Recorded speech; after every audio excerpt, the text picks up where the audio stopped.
السلام علیکم دوستو، اپنے چینل سٹوری نیٹ میں تمام دوستوں کو میں خوش آمدید کہتا ہوں۔ آج آپ کے لیے ایک بہت زبردست نئی سٹوری لے کر آیا ہوں۔ آپ سے ریکویسٹ کہ میرا چینل سبسکرائب کر لیں۔ آئیے کہانی کی طرف بڑھتے ہیں۔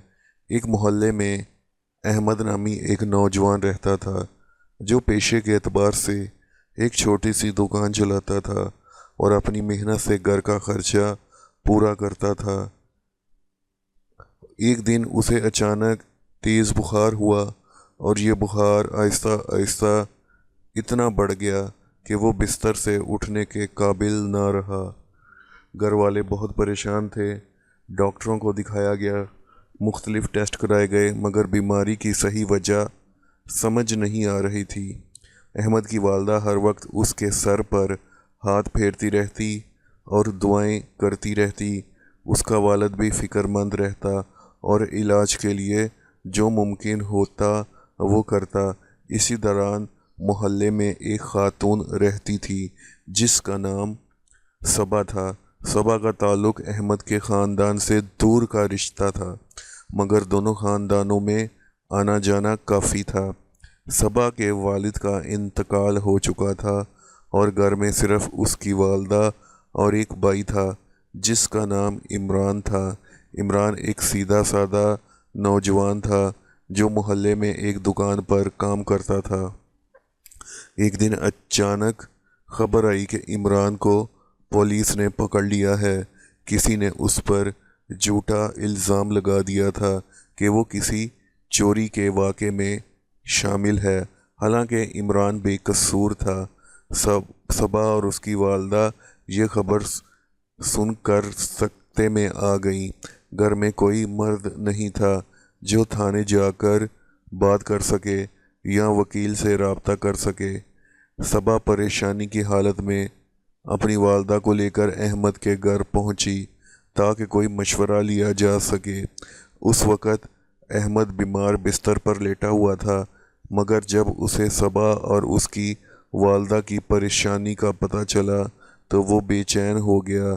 اس نے کمزور آواز میں اپنی والدہ سے کہا کہ امی جان، میں اس وقت بیمار ہوں، مگر اس بے سہارا خاندان کی مدد کرنا ہمارا فرض ہے کیونکہ یہ لوگ مشکل میں ہیں اور ہمارے رشتہ دار بھی ہیں۔ احمد نے اپنی جگہ سے اٹھنے کی کوشش کی، مگر کمزوری کی وجہ سے وہ ٹھیک سے کھڑا بھی نہیں ہو سکا۔ اس کی والدہ نے اسے روکا اور کہا، بیٹا تم آرام کرو، میں خود انتظام کرتی ہوں۔ احمد نے فوراً اپنے قریبی دوست بلال کو فون کیا۔ بلال پیشے کے اعتبار سے ایک نوجوان وکیل تھا جو ابھی اپنی پریکٹس شروع کر رہا تھا۔ احمد نے بلال کو ساری بات بتائی اور کہا کہ بلال، یہ خاندان بہت مشکل ہے، براہ کرم تم اس لڑکے کی رہائی کے لیے قانونی مدد کرو۔ بلال نے کہا، تم بیمار ہو، فکر نہ کرو، میں خود تھانے جاتا ہوں اور پورا معاملہ دیکھتا ہوں۔ بلال نے تھانے جا کر افسران سے بات کی اور قانونی کاغذات کا جائزہ لیا۔ اسے معلوم ہوا کہ الزام میں کوئی ٹھوس ثبوت نہیں تھا اور صرف شک کی بنیاد پر عمران کو پکڑا گیا تھا۔ بلال نے عدالت میں ضمانت کی درخواست دائر کی اور کچھ دن کی قانونی کارروائی کے بعد عمران کو باعزت طریقے سے رہائی مل گئی۔ جب عمران تھانے سے باہر آیا تو اس کی آنکھوں میں آنسو تھے۔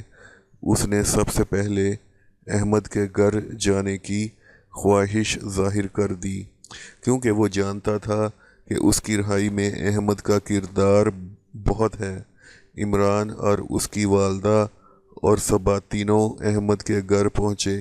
احمد نے احمد کے بستر کے پاس بیٹھ کر اس کا شکریہ ادا کیا اور عمران نے کہا، آپ نے میری بڑی مدد کی ہے، آپ نے بیمار ہونے کے باوجود ہماری مدد کی، یہ احسان ہم زندگی بھر نہیں بھولیں گے۔ احمد نے مسکراتے ہوئے کہا، یہ تو ہم سب کا فرض تھا، اللہ نے موقع دیا، میں نے کوشش کی۔ اس دن کے بعد صبا اور اس کی والدہ اکثر ہمارے گھر آنے لگے تاکہ اس کی خبر گیری کر سکے۔ صبا احمد کی والدہ کے ساتھ کاموں میں ہاتھ بٹاتی اور احمد کے لیے کھانا بنا کر لاتی۔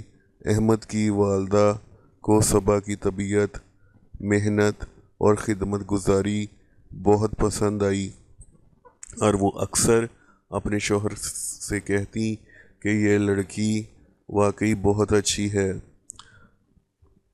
کاش ہمارے گھر کی بہو بنے۔ ایک شام احمد کی والدہ نے ہمت کر کے صبا کی والدہ سے بات کی اور کہا کہ ہم چاہتے ہیں کہ صبا اور احمد کا رشتہ ہو جائے، کیا آپ کو یہ بات پسند ہے؟ صبا کی والدہ نے خوشی سے کہا، یہ تو ہماری خوش نصیبی ہوگی، احمد نے ہماری اتنی مدد کی ہے اور وہ ایک نیک اور باکردار اور اچھا نوجوان ہے، ہمیں اس رشتے پر کوئی اعتراض نہیں۔ جب صبا کو یہ بات معلوم ہوئی تو وہ شرم سے لال ہو گئی، مگر اس کے دل میں بھی احمد کے لیے عزت اور پسندیدگی پہلے سے موجود تھی، کیونکہ اس نے دیکھا تھا کہ احمد نے بیمار ہونے کے باوجود کس طرح سے ان کی مدد کی تھی۔ دونوں خاندانوں کے بڑوں نے مل کر بیٹھ کر بات کی اور رشتہ طے کرنے کا فیصلہ کیا۔ عمران نے بھی خوشی سے اس رشتے کی حمایت کی اور کہا کہ احمد بھائی جیسا انسان مل جائے تو یہ ہماری بہن کی خوش قسمتی ہوگی۔ کچھ دن کے بعد سادگی سے منگنی کی تقریب رکھی گئی، جس میں قریبی رشتہ دار اور محلے کے لوگ خوشی خوشی شریک ہوئے۔ صبا اور احمد نے ایک دوسرے کے سامنے وعدہ کیا کہ وہ زندگی کے ہر مشکل وقت میں ایک دوسرے کا ساتھ دیں گے اور اپنے رشتے کو دیانتداری اور محبت کے ساتھ آگے بڑھائیں گے۔ اس دوران احمد کی صحت میں بہتری آنا شروع ہو گئی اور وہ پہلے سے کافی صحت مند لگنے لگا۔ ڈاکٹروں نے بھی حیرانی سے کہا کہ مریض کا حوصلہ، ذہنی خوشی اور سکون بھی شفا میں بہت مدد دیتا ہے۔ گھر والے سب اس بات پر اتنے خوش تھے کہ نیکی کا یہ سلسلہ کس طرح برکت لے کر آیا۔ کچھ مہینوں کی تیاری کے بعد باقاعدہ نکاح کی تقریب کا انتظام کیا گیا۔ تقریب میں دونوں خاندانوں کے لوگ اور محلے دار شریک ہوئے، سب نے دعائیں دیں کہ یہ جوڑا ہمیشہ خوش رہے۔ نکاح کے بعد صبا احمد کے گھر آ گئی اور دونوں نے مل کر ایک نئی اپنی زندگی کا آغاز کیا۔ احمد اب مکمل طور پر صحت یاب ہو چکا تھا اور دوبارہ اپنی دکان پر کام کرنے لگا تھا۔ صبا نے گھر کی ذمہ داریاں خوش اسلوبی سے سنبھال لیں اور احمد کی والدہ کے ساتھ بھی اس کا رشتہ بہت اچھا ہے۔ عمران نے اپنی زندگی دوبارہ ترتیب دی اور ایمانداری سے کام کرنا شروع کیا تاکہ وہ اپنی بہن اور خاندان کے لیے سہارا بن سکے۔ وقت گزرنے کے ساتھ ساتھ احمد اور صبا کی زندگی میں خوشیاں آتی رہیں اور ان کے گھر میں محبت اور سکون، احترام قائم رہا۔ محلے والے اکثر اس کہانی کو ایک دوسرے کو سناتے کہ کس طرح ایک بیمار نوجوان نے اپنی بیماری کے باوجود انسانیت کا ساتھ نہیں چھوڑا اور کس طرح اس کی نیکی نے ایک نیک اور وفادار زندگی ساتھی عطا کی۔ یہ کہانی ہمیں یہ سکھاتی ہے کہ مشکل وقت میں دوسروں کا ساتھ دینا اور نیت صاف رکھنا انسان کی زندگی میں برکت اور خوشحالی لاتا ہے، اور جب رشتے عزت، دیانت اور حلال طریقے سے آگے بڑھتے ہیں تو وہ پائیدار اور بابرکت ہوتے ہیں۔ احمد اور صبا کی زندگی اس بات کی بہترین مثال بن گئی کہ نیکی کبھی رائے گاہ نہیں جاتی اور اللہ تعالیٰ نیک لوگوں کو ان کی نیکی کا بہترین صلہ بھی عطا کرتا ہے، وہ کسی بھی صورت میں ہو سکتا ہے۔ اللہ کسی کی نیکی کو رائیگاں نہیں جانے دیتا۔ تو دوستو، میں امید کرتا ہوں آپ کو میری یہ کہانی پسند آئی ہوگی۔